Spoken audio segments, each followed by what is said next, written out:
بسم اللہ الرحمن الرحیم۔ نماز عصر کے بعد اس کلمے کو 3 بار پڑھنے سے جسم سے ہر بیماری جاتی رہتی ہے اور مرتے دم تک کوئی بیماری نہیں ہوگی۔ محترم ناظرین، اگر آپ عصر کی نماز کے بعد اس کلمے کو 3 مرتبہ سچے دل سے پڑھ لیں تو انشاءاللہ زندگی بھر کوئی بیماری قریب بھی نہیں آئے گی، چاہے وہ کوئی خطرناک مرض ہو، چاہے لا علاج مرض ہو، کینسر ہو، شوگر ہو یا بلڈ پریشر ہو یا کوئی بھی بیماری کیوں نہ ہو۔ رسول پاک صلی اللہ علیہ وآلہ وسلم کے بتائے ہوئے ان مختصر کلمے میں اتنی برکت ہے کہ اللہ تعالیٰ کی رحمت سے جسم سے ہر بیماری کو نکال کر انسان کو مکمل تندرست کر دیا جاتا ہے اور پھر موت تک کوئی بیماری قریب بھی نہیں آتی انشاءاللہ۔ محترم عزیزو، نماز عصر کے بعد صرف 3 مرتبہ ان کلمات کو پڑھ لینا اور اللہ تعالیٰ کی بارگاہ میں یقین کے ساتھ دعا مانگنا، انشاءاللہ آپ کی زندگی میں کوئی بھی سخت سے سخت بیماری ہو وہ بھی ختم ہو جائے۔ ان کلمات کی تاثیر اس قدر زبردست ہے کہ انسان حیران رہ جاتا ہے کہ اتنے چھوٹے الفاظ میں اتنی بڑی تاثیر کیسے ممکن ہے۔ یہ کلمات بہت طاقتور ہیں، ان کو اپنی زندگی میں ایک بار ضرور پڑھ لیں تاکہ آپ پر اللہ تعالیٰ کی خاص رحمت نازل ہو جائے اور جسم سے ہر قسم کی بیماری کا خاتمہ ہو جائے۔ یہ کلمات انسان کو نہ صرف بیماریوں سے محفوظ رکھتے ہیں بلکہ دل کو سکون عطا کرتے ہیں اور روح کو تازگی بخشتے ہیں۔ کلمے کو پڑھنے والا اللہ تعالیٰ کی سفارش کا حقدار بن جاتا ہے اور وہ بیماری جو انسان کو برسوں سے تنگ کر رہی تھی وہ چند دنوں میں ختم ہو جاتی ہے۔ محترم عزیزو، نبی پاک صلی اللہ علیہ وآلہ وسلم کی عمر مبارک جب 7 برس کی ہوئی تو آپ صلی اللہ علیہ وآلہ وسلم کی آنکھوں میں تکلیف ہونے لگی۔ آپ کے دادا حضرت عبد المطلب نے مختلف حکیموں سے علاج کروایا مگر کوئی فائدہ نہ ہوا۔ آنکھوں کی تکلیف بڑھتی گئی اور حضرت عبد المطلب بے حد پریشان ہوئے کہ آخر کیا کریں، کیا طریقہ اپنایا جائے، کیونکہ ہر دوا اور علاج ناکام ہو چکے تھے۔ اسی پریشانی کے عالم میں ایک جاننے والے نے حضرت عبد المطلب سے کہا، اے سردار مکہ، فکر نہ کریں، مکہ مکرمہ کے قریب ایک بازار ہے اور اس بازار کے ساتھ ایک طبیب کا گھر ہے جو نہایت قابل ہے، وہ دعا بھی دیتا ہے اور دم بھی کرتا ہے۔ اللہ تعالیٰ کے کرم سے جو بھی اس کے پاس جاتا ہے شفا پا لیتا ہے۔ ہم نے خود کئی مرتبہ اسے آزمایا ہے۔ حضرت عبد المطلب نے جب یہ سنا تو دل خوش ہو گیا اور فوراً نبی پاک صلی اللہ علیہ وآلہ وسلم کو لے کر اس طبیب کی یعنی راہب کے پاس روانہ ہو گئے۔ جب آپ اس کے دروازے پر پہنچے تو شام کا وقت تھا اور دروازہ بند تھا۔ حضرت عبد المطلب نے وہاں موجود لوگوں سے اس راہب کے بارے میں پوچھا تو سب نے بڑی تعریف کی اور کہا، راہب کے ہاتھ میں بہت شفا ہے، جو مریض اس کے پاس جاتا ہے دوا بھی ملتی ہے اور دم بھی ہوتا ہے، اللہ تعالیٰ کے کرم سے وہ تندرست ہو کر لوٹتا ہے۔ محترم عزیزو، حضرت عبد المطلب نے جب یہ سنا تو فرمایا کہ اب وہ کہاں ہے؟ لوگوں نے بتایا کہ وہ تو اپنے گھر پر ہے لیکن دروازہ اب نہیں کھلے گا کیونکہ وہ کئی دن کے لیے عبادت میں مصروف ہو جاتا ہے، دروازہ بند کر کے ایک مخصوص وقت تک باہر نہیں آتا۔ اس بار تو ابھی دروازہ بند ہوا ہے اور پتہ نہیں کب کھلے گا، بعض اوقات کئی مہینے یا برسوں تک دروازہ بند ہی رہتا ہے۔ یہ سن کر حضرت عبد المطلب بڑے افسردہ ہوئے، دل میں سوال اٹھا کہ اب کیا کیا جائے۔ ابھی وہ سوچ ہی رہے تھے کہ اچانک اس مکان میں زلزلہ آ گیا، دیواریں ہلنے لگی، چھت لرزنے لگی، یہاں تک کہ قریب تھا کہ وہ مکان گر جائے اور وہ راہب نیچے دب جائے۔ اسی خوف سے راہب فوراً باہر آیا۔ جیسے ہی وہ باہر آیا تو حضرت عبد المطلب کو دیکھ کر پہچان لیا کہ یہ تو مکہ مکرمہ کے سردار ہیں۔ راہب نے کہا کہ سردار کیسے آنا ہوا؟ حضرت عبد المطلب نے فرمایا، یہ میرا پوتا ہے، بیمار ہے، آنکھوں میں تکلیف ہے، کافی علاج کروایا لیکن آرام نہیں آیا، سنا ہے آپ دوا بھی دیتے ہیں اور دم بھی کرتے ہیں، مہربانی کر کے شفا کی دعا کریں اور دوا بھی دے دیں تاکہ میرے پوتے کی آنکھیں ٹھیک ہو جائیں۔ راہب نے جب نبی پاک صلی اللہ علیہ وآلہ وسلم کے چہرے مبارک پر نظر ڈالی تو دیکھتا ہی رہ گیا، پھر اندر گیا، غسل کیا، پاکیزہ لباس پہنا، خوشبو لگائی اور اپنے کمرے سے ایک پرانی آسمانی کتاب نکال کر لایا اور نبی پاک صلی اللہ علیہ وآلہ وسلم کے چہرے انور کو غور سے دیکھنے لگا۔ کبھی کتاب کو دیکھتا، کبھی چہرے کو دیکھتا، کبھی نظر صحیفے پر ڈالتے تو کبھی حضور کو دیکھتے، سارے اوراق کو بھی دیکھ لیا اور نبی پاک صلی اللہ علیہ وآلہ وسلم کو سر سے پاؤں تک دیکھ لیا، پھر یکدم قدموں میں گر گیا اور کہنے لگا، اے نبی پاک صلی اللہ علیہ وآلہ وسلم، میں گواہی دیتا ہوں کہ آپ اللہ کے آخری نبی ہیں اور آپ کے بعد کوئی نبی نہیں آئے گا۔ محترم عزیزو، ابھی اعلان نبوت نہیں ہوا تھا، مگر راہب نے اللہ تعالیٰ کی دی ہوئی معرفت سے پہچان لیا کہ یہی وہ نبی ہے جن کے آنے کی بشارت ہمیں دی گئی ہے۔ حضرت عبد المطلب یہ سن کر بہت خوش ہوئے اور فرمایا، اب اس کام کی طرف بھی توجہ دیں جس کے لیے ہم آئے ہیں۔ راہب نے فرمایا کہ کون سا کام؟ حضرت عبد المطلب نے کہا، میرے پوتے کی آنکھوں کا علاج کریں۔ راہب کے آنکھوں میں آنسو آ گئے اور کہا، آپ نبی پاک صلی اللہ علیہ وآلہ وسلم کو لے کر میرے جیسے گناہ گار کے پاس آئے ہیں۔ آپ طبیب کو مریض کے پاس لے کر آ گئے، شفا دینے والے کو دعا مانگنے والے کے پاس لے آئے، مختار کو محبوب کے پاس لے آئے، نبی کو امتی کے پاس لے آئے۔ اے عبد المطلب، میں اپنے عبادت خانے میں بیٹھا تھا، اللہ تعالیٰ کی عبادت کر رہا تھا، اچانک میرا سارا مکان لرزنے لگا۔ اگر میں باہر نہ آتا تو مکان کے نیچے آ کر دب جاتا۔ اے سردار مکہ، تیرا یہ پوتا بڑی شان والا ہے، بڑی عظمت والا ہے، بڑے مقام والا ہے۔ اس کے چہرے سے نور کے فوارے نکل رہے ہیں، کائنات کے یہودی اس کے دشمن ہیں، اس طرح لے کر اس کو نہ پھرا کرو، کہیں کوئی یہودی اس کو تکلیف نہ دے دے، اس کو اپنے گھر لے جاؤ۔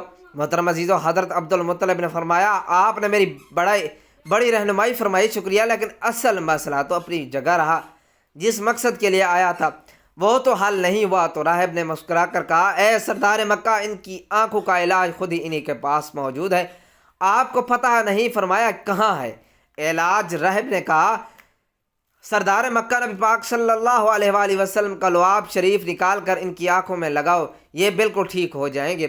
عبد المطلب نے اسی وقت سرکار دو عالم صلی اللہ علیہ وآلہ وسلم کے منہ سے لعاب نکال کر آپ کی آنکھوں میں لگایا تو آپ کی آنکھیں مبارک اسی وقت ٹھیک ہو گئیں، جیسے کبھی دکھی ہی نہیں تھی۔ حضرت عبد المطلب بڑے حیران ہوئے، اس راہب کا شکر ادا کیا، چلنے لگے تو راہب نے کہا، حضور شکریہ تو آپ کا کہ آپ نے مجھے سرکار کائنات کی زیارت کروائی۔ حضرت عبد المطلب نے فرمایا کہ راہب صاحب، آپ کا دم بہت مشہور ہے، سنا ہے کہ آپ جس کو بھی دم کرتے ہیں وہ مریض اسی وقت ٹھیک ہو جاتا ہے۔ وہ دم کیا ہے، کیا کرتے ہیں، وہ الفاظ کیا پڑھتے ہیں جن میں اللہ نے اتنی تاثیر رکھ دی ہے؟ راہب مسکرا پڑا اور کہا، حضور، جب مریض میرے پاس آتا ہے تو میں اللہ تعالیٰ کی بارگاہ میں ہاتھ اٹھا کر کہتا ہوں، یا اللہ، تجھے آخری نبی کی عظمت کی قسم، تجھے اس کے پیار کا واسطہ، اس کی محبوبیت کا واسطہ اس بیمار کو شفا دے دے۔ پھر میں مریض پر دم کرتا ہوں، اللہ تعالیٰ بیمار کو شفا دے دیتا ہے۔ میرے محترم عزیزو، نبی پاک صلی اللہ علیہ وآلہ وسلم نے اپنی پوری زندگی نہایت سادگی سے گزاری ہے۔ آپ کی خوراک نہایت سادہ تھی۔ کسی بھی شخص کے اخلاق و کردار کا مطالعہ کرنا ہو تو اس کی عادت کے ساتھ ساتھ اس کے لباس اور اس کی گفتگو سے اندازہ لگایا جا سکتا ہے کہ وہ کس طرح کی زندگی بسر کر رہا ہے۔ نبی پاک صلی اللہ علیہ وآلہ وسلم کی حکمران ضرور تھے، لیکن اس کے ساتھ ساتھ آپ نہایت متواضع تھے۔ آپ کی خوراک اتنی کم اور سادہ تھی کہ حضرت انس رضی اللہ تعالیٰ عنہ بیان فرماتے ہیں کہ نبی پاک صلی اللہ علیہ وآلہ وسلم کے ہاں کبھی گوشت اور روٹی کا کھانا صبح شام دو وقت موجود نہیں تھا، ہاں لیکن جب مہمان آتے تو ایسا ممکن ہوتا، یعنی دونوں وقت کھانا موجود ہوتا۔ مہمانوں کے حوالے سے نبی پاک صلی اللہ علیہ وآلہ وسلم کی تعلیمات کو پڑھ کر آگے بڑھتے ہیں۔ نبی پاک صلی اللہ علیہ وآلہ وسلم نے ارشاد فرمایا، جو شخص اللہ تعالیٰ اور یوم آخرت پر ایمان رکھتا ہے، اسے چاہیے کہ وہ مہمان کی عزت افزائی کرے۔ محترم ناظرین، حضرت محمد مصطفیٰ صلی اللہ علیہ وآلہ وسلم کی ذات سے ہمیں یہ سیکھنے کو ملتا ہے کہ نبی پاک صلی اللہ علیہ وآلہ وسلم کی ذات سے برکت لینا بھی باعث شفا ہے، اور جو بھی دل سے ان سے محبت کرتا ہے، اللہ تعالیٰ اس کی دعاؤں کو شرف قبولیت عطا فرماتا ہے۔ اس سے بھی نبی پاک صلی اللہ علیہ وآلہ وسلم کا اخلاق معلوم ہوتا ہے۔ نبی پاک صلی اللہ علیہ وآلہ وسلم مہمانوں کی بہت زیادہ عزت کرتے تھے۔ ام المومنین حضرت عائشہ صدیقہ رضی اللہ تعالی عنہا فرماتی ہیں کہ آل محمد صلی اللہ علیہ وآلہ وسلم نے کبھی لگاتار 2 دن جو کی روٹی سیر ہو کر نہیں کھائی، حتیٰ کہ نبی پاک صلی اللہ علیہ وآلہ وسلم وصال فرما گئے۔ حضرت عائشہ رضی اللہ تعالی عنہا سے مروی ہے کہ ایک دوسری روایات میں ہے کہ جب نبی پاک صلی اللہ علیہ وآلہ وسلم مدینہ منورہ تشریف لے آئے، آل محمد نے کبھی مسلسل 3 راتیں گندم کی روٹی سیر ہو کر نہیں کھائی۔ محترم عزیزو، یہ فکرہ سن کر دل لرز اٹھتا ہے۔ جس ہستی کے صدقے ہمیں رزق نصیب ہو رہا ہے، جس نبی کے طفیل ہمیں ہر نعمت ملی ہے، اسی نبی صلی اللہ علیہ وآلہ وسلم نے پوری زندگی سادہ کھانے پر قناعت کی، کبھی پیٹ بھر کر نہ کھایا، کبھی تقاضا نہ کیا، کبھی شکوہ نہ کیا، بلکہ اللہ کا شکر ادا کرتے رہے اور بھوک کے رہ کر بھی دوسروں کا خیال کرتے رہے۔ نبی پاک صلی اللہ علیہ وآلہ وسلم کی سیرت میں ہمیں صبر بھی ملتا ہے، قناعت بھی ملتی ہے، برداشت بھی، اور عاجزی کا سمندر بھی۔ ہمیں وہ لمحات بھی یاد آتے ہیں جب کئی دن گھر میں چولہا نہیں جلتا تھا۔ حضرت عائشہ صدیقہ رضی اللہ تعالیٰ عنہ فرماتی ہیں کہ کبھی 3 دن مسلسل گھر میں کھانا پکا ہی نہیں، اور اگر کچھ آتا بھی تو صرف کھجور اور پانی میں گزارا ہوتا۔ نبی پاک صلی اللہ علیہ وآلہ وسلم کو جب کچھ عطا کیا جاتا تو وہ خود اپنے لیے بچانے کی بجائے اپنی امت پر لوٹا دیتے، کبھی کسی فقیر کو خالی ہاتھ نہ لوٹاتے، کبھی کسی حاجت مند کو مایوس نہ کرتے۔ حضرت جعفر رضی اللہ تعالیٰ عنہ فرماتے ہیں کہ نبی پاک صلی اللہ علیہ وآلہ وسلم سے جب بھی کسی نے کچھ مانگا آپ نے انکار نہیں فرمایا۔ ہم محترم عزیزو، آپ صلی اللہ علیہ وآلہ وسلم کا اخلاق نہایت بلند تھا۔ آپ صلی اللہ علیہ وآلہ وسلم نے کبھی کسی کو حقیر نہ سمجھا، عزت دی، محبت دی، شفقت دی، اور یہی وہ خصلت تھی جس نے سخت دلوں کو بھی موم کر دیا،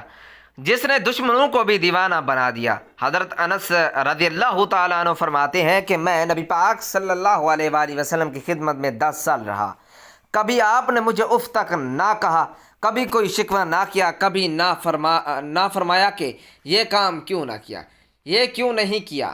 نبی پاک صلی اللہ علیہ وآلہ وسلم کا چہرہ مسکراتا تھا، نرم لہجہ، نرم مزاجی اور محبت بھرا انداز آپ کی ہر بات کو دل میں اتار دیتا تھا۔ محترم عزیزو، جب ہم نبی پاک صلی اللہ علیہ وآلہ وسلم کے ان اوصاف کو پڑھتے ہیں تو ہمیں اپنی زندگی کا محاسبہ کرنا چاہیے کہ ہم کتنے خود غرض ہو چکے ہیں۔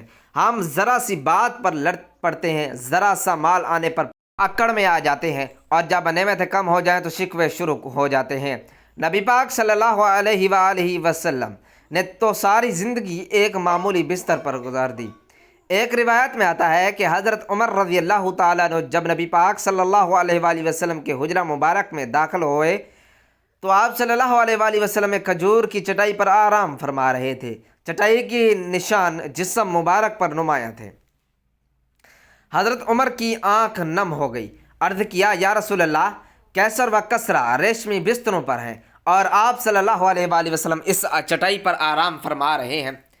رسول پاک صلی اللہ علیہ وآلہ وسلم مسکرا کر فرمایا، عمر، کیا تم یہ نہیں جانتے کہ ان کے لیے دنیا ہو اور ہمارے لیے آخرت؟ یہی وہ سبق ہے جسے ہمیں اپنی زندگی کا حصہ بنانا چاہیے۔ ہم دنیا کے مال پر نہ اترائیں، نہ کسی کو ہم حقیر جانیں، نہ کسی سے بے رخی کریں، بلکہ عاجزی اختیار کریں، شکر کریں، قناعت کریں اور محبتیں بانٹیں۔ محترم عزیزو، اگر نبی پاک صلی اللہ علیہ وآلہ وسلم بھوکے رہ کر بھی مسکراتے تھے تو ہمیں بھی اپنی چھوٹی چھوٹی محرومیت پر شکایت نہیں کرنی چاہیے۔ اگر نبی پاک صلی اللہ علیہ وآلہ وسلم نے کبھی کسی سے بدلہ نہیں لیا تو ہمیں بھی معاف کرنا چاہیے۔ اگر نبی پاک صلی اللہ علیہ وآلہ وسلم نے سب سے زیادہ دوسروں کی فکر کی تو ہمیں بھی دوسروں کے لیے جینا سیکھنا چاہیے۔ یہی سیرت طیبہ ہے، یہی اصل مقام ہے، یہی اصل عشق ہے۔ ہم نبی پاک صلی اللہ علیہ وآلہ وسلم کی زندگی کو پڑھیں، سمجھیں اور اپنائیں۔ ارشاد فرمایا، میرا دنیا سے کیا تعلق؟ دنیا میں میری مثال تو اس مسافر جیسی ہے جو تھوڑی دیر کے لیے کسی درخت کے سائے تلے ٹھہرتا ہے، پھر اسے چھوڑ کر اپنا راستہ لیتا ہے۔ اگر ہم رسول پاک صلی اللہ علیہ وآلہ وسلم کی حیات طیبہ پر نظر ڈالیں تو معلوم ہوتا ہے کہ آپ کی زندگی ہر پہلو سے سادگی کی تصویر تھی۔ آپ نے نہ صرف اپنی زندگی سادگی سے گزاری بلکہ اپنے صحابہ کی تربیت بھی اسی انداز میں کی، دنیا کی بے رغبتی کو خوب واضح کیا۔ آئے دیکھتے ہیں کہ اللہ کے رسول نے صحابہ کرام کی تربیت کیسے فرمائی۔ حضرت جابر رضی اللہ تعالیٰ عنہ فرماتے ہیں کہ حضور نبی کریم صلی اللہ علیہ وآلہ وسلم مدینہ سے آتے ہوئے بازار سے گزرے۔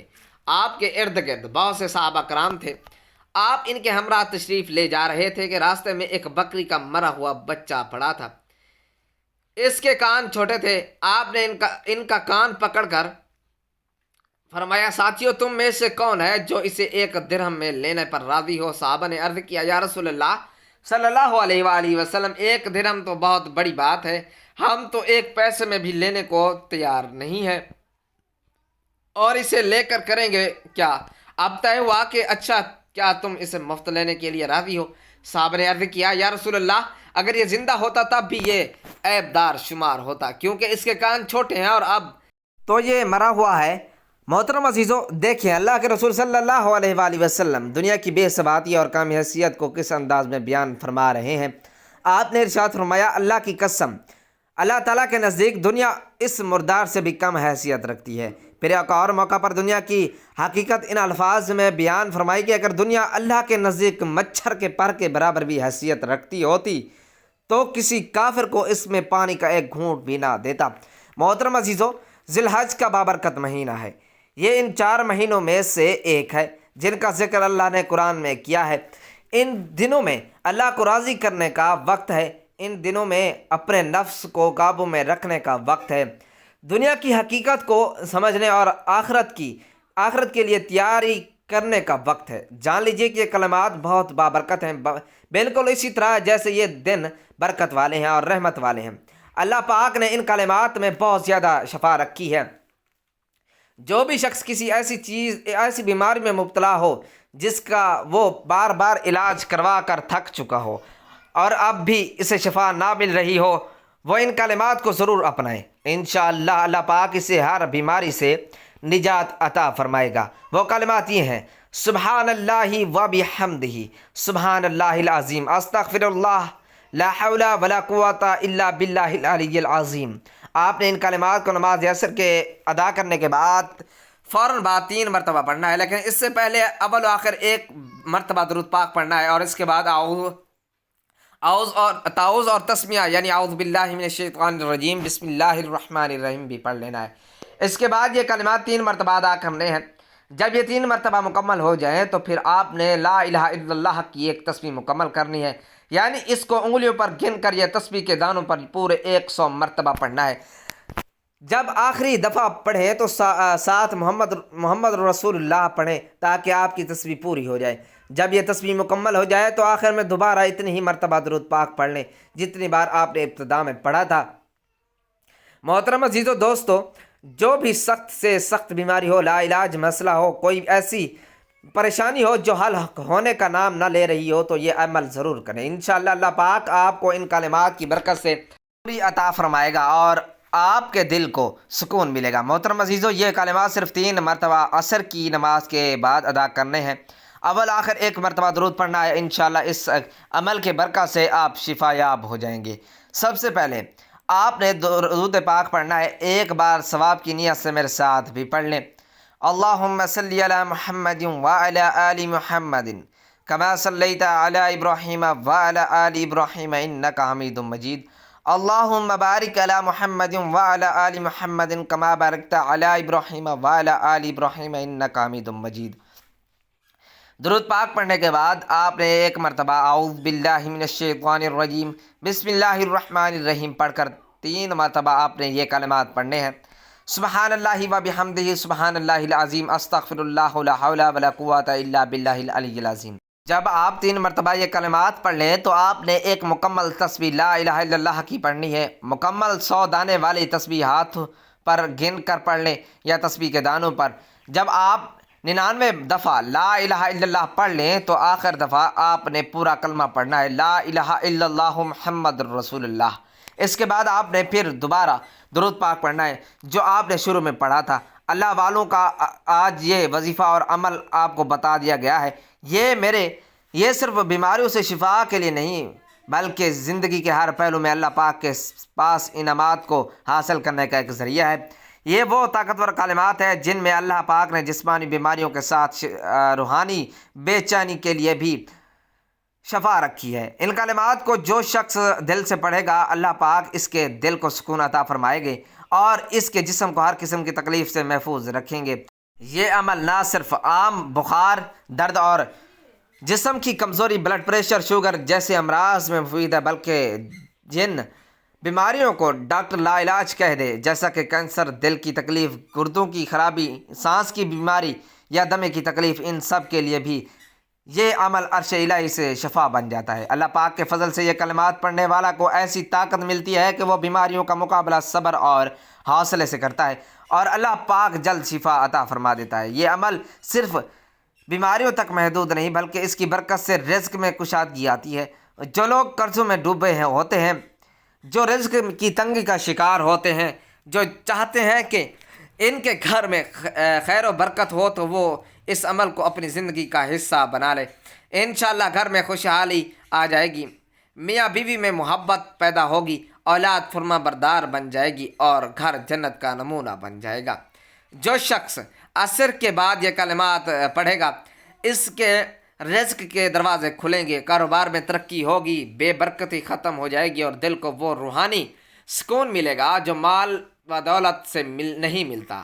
ان کلمات کو پڑھنے سے دل مضبوط ہوتا ہے، اور ہر قسم کے وسوسے کو اور فکر بیماری سے نجات ملتی ہے۔ اب ہم دعا کرتے ہیں کہ اللہ جو بھی یہ کلمات پڑھے اسے شفا عطا فرمائے، اس کے رزق میں برکت دے، اس کے دل کو سکون دے، اس کے گھر کو جنت بنا دے، اور اس کی اولاد کو اس کے لیے صدقہ جاریہ بنائے۔ یا اللہ ہمارے گناہوں کو معاف فرما، اور ہمیں ان کلمات کی برکت سے دنیا اور آخرت میں کامیابی عطا فرما۔ محترم عزیزو، آپ سے گزارش ہے کہ اللہ رب العزت کے 99 بابرکت ناموں میں سے ایک نام حصول برکت اور ثواب کے لیے کمنٹس میں ضرور تحریر فرما دیں۔ اللہ رب العزت ہم سب کا حامی و ناصر ہو، آمین۔